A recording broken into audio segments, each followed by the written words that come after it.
PM किसान योजना 21तम किस्ती 19 तारिख में मिल तो स्टाटस रे वर्तमान समय बड़ परिवर्तन कौन बड़ परिवर्तन मुझे बतई दूँ तेज ये आप देखिपे ये हूँ पीएम इवेंट जो रही तो आपने गूगल में सर्च करेंगे 9 कोटी पीएम किसान बेनिफिशियरी आप देखिपे डेट रही 19 नवेम्बर 2025 टाइम 2टा पीएम रे आपण मानक अकाउंट को डीबीटी माध्यम पैसा आसो किंतु बर्तमान मुझे कही जेहेतु स्टाटस रे बड़ परिवर्तन बा गोटे खुशी खबर जोटा कि आपण मैंने जाना निहाती दरकार मुझे बर्तमान समय बतई दूँगी जदि चैनल को नुआ चैनल को सब्सक्राइब करूँ जहाँ भी लाटेस्ट इनफर्मेशन आसो सर्वप्रथम पंडा के भिडियो आपण मैंने जानवाक पाइबे समस्त चाषी भाई निहाती भाव में एक जरूरी अपडेट बा कहले आपण मैंने अत्युक्ति हेनी तेज चलते मुझे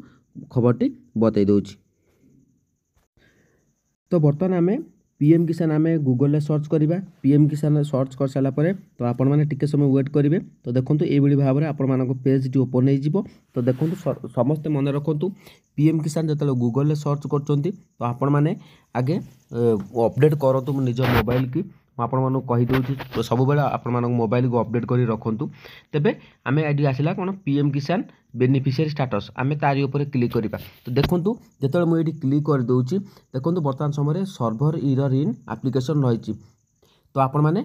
तो ये आपने कौन बुझुं ना स्टाटस बर्तमान समय जेहेतु 19 तारिख आपण पेमेंट आसवाक जाऊँगी हाथ में मात्र समय अल्प दिन अच्छी तो बर्तमान स्टाटस वेटिंग फॉर अप्रूवाल थिला तो बर्तमान समय आरएफटी आसो किसी चाषी भाई मानकर रिजेक्टेड होवार संभावना रही तेबे बर्तमान समय आपण स्टाटस जदि आपण सर्भर इरर अच्छी तो आपण मैंने प्रति अध घंटा थे बर्तमान चेकिंग करूँ तो जेकोसी मुहूर्त आपण मानकर या कौटी टाइम फिक्स ना तो केतेबेले साइट ओपन हम तो बर्तमान समय आपण मैंने स्टाटस गुड़िक चेक करें तो आपण मैंने अध घंटे थे टे चेक करूँ जो मुहूर्त आपण स्टाटस आसीज